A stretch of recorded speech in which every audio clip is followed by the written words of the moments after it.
E aí pessoal, tudo bem? Aqui é o Rony, professor de Física, continuando o nosso estudo do campo elétrico. Hoje nós vamos resolver o problema do disco circular de raio azinho, com uma distribuição superficial de cargas elétricas. Para nos auxiliar na resolução desse problema, vamos revisar brevemente como representar um ponto no plano em coordenadas polares. Observe a figura. Imagine um ponto P. Nós estamos acostumados a representar os pontos em coordenadas cartesianas, utilizando x e y. Mas nós podemos representar qualquer ponto do plano pelas coordenadas r e θ. R é a distância do ponto P à origem do nosso sistema de coordenadas. A origem aqui é chamada de polo. R é o comprimento desse segmento de reta. E θ é o ângulo que esse segmento de reta forma com a horizontal, com o eixo x, chamado aqui de eixo polar. Observe que em coordenadas polares, as coordenadas de Q são r' e θ' pelo mesmo procedimento. A partir dessa breve revisão, vamos para a figura de baixo. Aqui, nós vamos calcular a área de um retângulo polar infinitesimal. Como construir um retângulo polar? Nós precisamos de dois arcos de circunferência. Observe esse pequeno arco de circunferência de raio Rzinho, delimitando no polo O um ângulo central dθ, e nós temos um segundo arco de circunferência, observe-o aqui, de raio Rzinho mais drzinho. O nosso propósito aqui é obter uma expressão para ds. Se tratando de um retângulo polar infinitesimal, nós podemos simplesmente calcular a sua área fazendo lado vezes lado. Eu chamei o comprimento desse arco de x'inho. Nós sabemos que o ângulo central é o comprimento do arco dividido pelo raio. Então, x nada mais é do que r dθ. Eu posso, portanto, fazer a multiplicação x vezes dr. Porém, x nada mais é do que r vezes o dθ. E, portanto, r dθ dr nos dá a expressão da área desse retângulo polar infinitesimal. Essa expressão será extremamente útil agora. Observe o nosso disco. Ele possui uma densidade superficial de cargas elétricas sigma, que permanece constante. Eu ilustrei no nosso disco de raio azinho um retângulo polar de área ds e, portanto, carga dq, de forma que sigma é dado por dq sobre ds, e nós vamos calcular o campo elétrico produzido por esse disco carregado em um ponto P. Esse ponto está situado acima do plano do disco, a uma distância dzão, observe a figura, a uma distância dzão do seu centro. Note e compare muito bem que essa figura é a representação fiel do que nós fizemos anteriormente. É a mesma análise. Nós temos o retângulo polar infinitesimal, um arco primário de raio R, um arco secundário de raio R dr e o ângulo central dθ. Esse retângulo polar infinitesimal dista do nosso ponto P uma distância que eu chamei de tzinho. E a partir de agora, a ideia é exatamente a mesma. Nós vamos calcular em P a contribuição infinitesimal, o módulo da contribuição infinitesimal ao campo elétrico total produzido por esse elemento de área ds. E essa contribuição infinitesimal, o seu módulo, é representado aqui por dE. Eu vou tirar o módulo de dE vetor.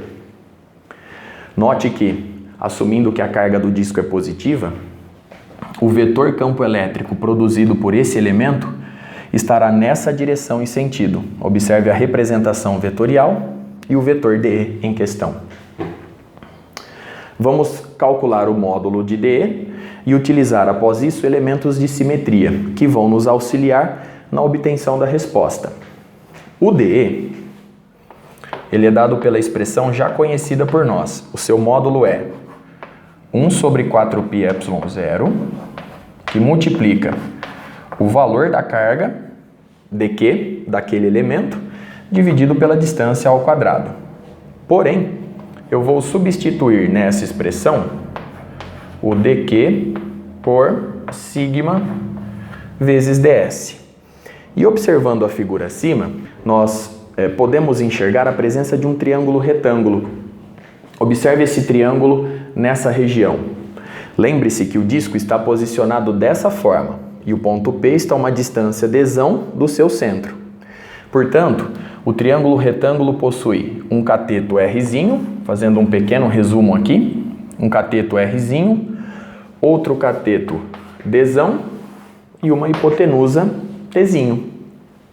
Então nós temos aqui a relação t quadrado igual a Rzinho quadrado mais d elevado ao quadrado. Rzinho, dzão e t. Substituindo essas relações na expressão de d, nós vamos ficar com, eu vou trocar diretamente na expressão. O dq eu vou trocar por sigma ds. E o t ao quadrado eu vou trocar por Rzinho ao quadrado mais dzão ao quadrado. Vamos utilizar agora os elementos de simetria, como eu citei anteriormente. Observe que, se eu pegar um mesmo elemento de área ds e carga dq diametralmente oposto na superfície do nosso disco, ele vai gerar uma contribuição infinitesimal de mesmo módulo dE nessa direção e sentido. Fazendo uma leve representação, nós observaríamos dois vetores dispostos dessa forma. Note que suas componentes verticais estão na mesma direção, porém em sentidos opostos. Logo, elas se anulam. Interessa-nos, portanto, a projeção ou as projeções, neste caso, dos dois vetores na direção horizontal. E é justamente isso que nós vamos fazer. Nós vamos obter apenas a projeção horizontal de dE vetor e nós vamos somar todas as contribuições infinitesimais na direção horizontal para obter o campo elétrico resultante em P. Fazendo isso, observando o ângulo alfa na figura, inserindo aqui um ângulo alfa, consequentemente esse ângulo também é alfa, são opostos pelo vértice, nós vemos que a projeção horizontal de DE, que eu vou chamar de DEH, o seu módulo é DE cosseno de alfa. Então eu posso escrever essa relação da seguinte forma: o DEH nada mais é do que o DE vezes o cosseno do ângulo alfa. Jogando essa expressão para cá, nós vamos ficar com DEH é igual ao DE. Eu vou colocar o sigma aqui sobre 4πε0, sigma sobre 4πε0. O ds é a área do nosso retângulo polar infinitesimal. Então eu posso trocar o ds por r dr dθ. Então eu tenho r vezes dθ dividido por r ao quadrado mais d ao quadrado. Não podemos nos esquecer do cosseno de alfa. Vamos recuperar aquele triângulo retângulo, Rzinho, dzão e t. Esse é o nosso ângulo alfa e, portanto, o cosseno de alfa é d cateto adjacente pela hipotenusa t. Substituindo aqui o cosseno de alfa, o cateto adjacente sobre a hipotenusa t. E nós vimos que a hipotenusa t é a raiz quadrada de r ao quadrado mais d ao quadrado. Então vamos trocar o t por r ao quadrado mais d ao quadrado elevado a meio. Essa é a expressão que obtivemos para o DEH. Note que r ao quadrado mais d ao quadrado, eu posso simplesmente colocá-lo aqui elevado a 3 meios. O dzão é uma constante, esse valor, essa medida d não muda, então eu posso tirar o dzão daqui e colocá-lo ao lado de sigma dzão. E a nossa expressão final para DEH, para o módulo de DEH, fica dada dessa forma. Note que nós temos duas variáveis de integração, a variável Rzinho e a variável θ. Temos pela frente uma integral dupla. A variável θ, nós temos que fazer a varredura de todo o disco. Então o θ tem que girar uma volta, de 0 até 2π, portanto. E o Rzinho vai de 0 até Azinho. Dessa forma eu consigo fazer a varredura de todo o disco. Logo, o vetor campo elétrico resultante no ponto P vai ser a integral de DEH. Então eu vou ter σd sobre 4πε0, constante, essa razão é constante, vezes a integral de 0 a 2π de dθ, vezes a integral de 0 a A de R vezes dr sobre R ao quadrado mais D ao quadrado elevado a 3/2. A integral de dθ é θ. De 0 a 2π nos dá 2π. Então eu posso aqui trocar essa integral já por 2π. Vamos melhorar ainda mais a expressão. Eu posso cancelar π com π, o número 2 e o número 4. Então eu fiquei com σd sobre 2ε0. Vamos escrever? Eu tenho σd sobre 2ε0 e aqui ficou a integral de 0 a Azinho de R dr sobre R ao quadrado mais D ao quadrado elevado a 3/2. Essa integral ela é fácil de ser resolvida. Eu vou utilizar a regra da substituição. Eu vou assumir que uma variável h que eu vou introduzir, né, na nossa integral, h nada mais é do que rzinho ao quadrado mais dzão ao quadrado. Lembre-se que dzão é constante. Então, dh vai ser a derivada dessa expressão em relação a rzinho, pois rzinho é a nossa variável. Então, a derivada é 2rzinho, pois a derivada de dzão ao quadrado é 0, uma constante. Eu vou ficar com 2rzinho, drzinho. Note que rzinho dr nada mais é do que dh sobre 2. Então, essa é a substituição que eu vou fazer no integrando da nossa função. Resolvendo só a integral agora. A integral vai ficar da seguinte forma. A integral agora é r dr. Vou trocar por dh sobre 2. R quadrado mais D quadrado eu chamei de Hzinho. Então, eu tenho Hzinho elevado a 3/2. Eu tenho que mudar os limites de integração. Então, vamos lá. Se, quando o Rzinho é 0, 0 ao quadrado é 0.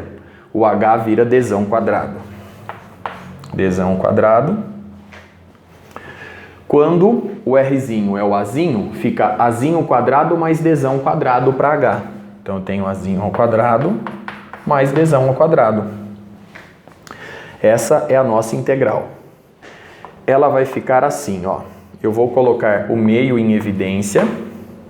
Eu vou fazer a integração de h elevado a menos 3/2 dh. Isso de d quadrado até Azinho ao quadrado mais d quadrado. Nós sabemos resolver muito bem essa integral. Ela vai ficar dada pela seguinte expressão, meio, que multiplica a integral de h elevado a menos 3/2, é h elevado a menos 3/2 mais 1, vamos devagarzinho aqui, ó, h elevado a menos 3/2 mais 1, dividido por menos 3/2 mais 1. Fazendo a conta no numerador, nós temos menos 3/2, menos 1,5, mais 1 vai dar menos meio. Então, aqui em cima eu tenho menos meio como expoente. Embaixo também. menos meio, menos 3 meios mais 1, isso vai nos dar menos meio. Logo, a nossa expressão ficou 2 que multiplica menos meio vai dar menos 1. Então, esse resultado deu menos h elevado a menos meio com seus limites de integração. Dzão quadrado, a quadrado, mais dzão quadrado.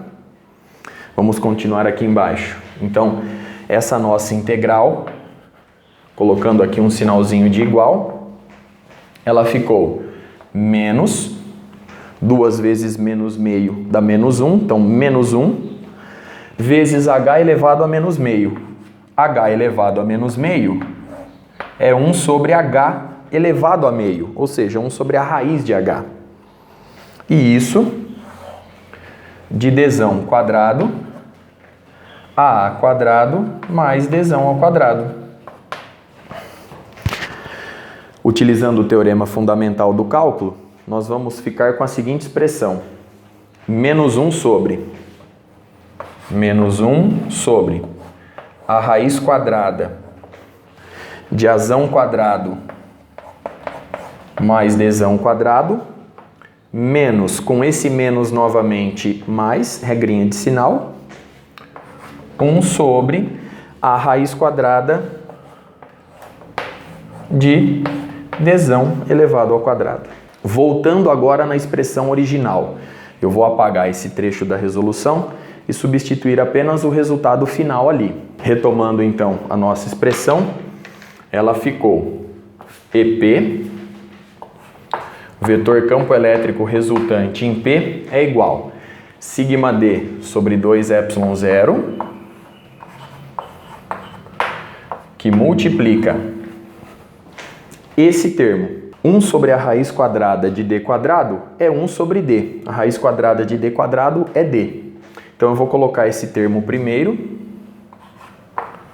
1 sobre d, menos 1 sobre a raiz quadrada de a quadrado mais dzão ao quadrado.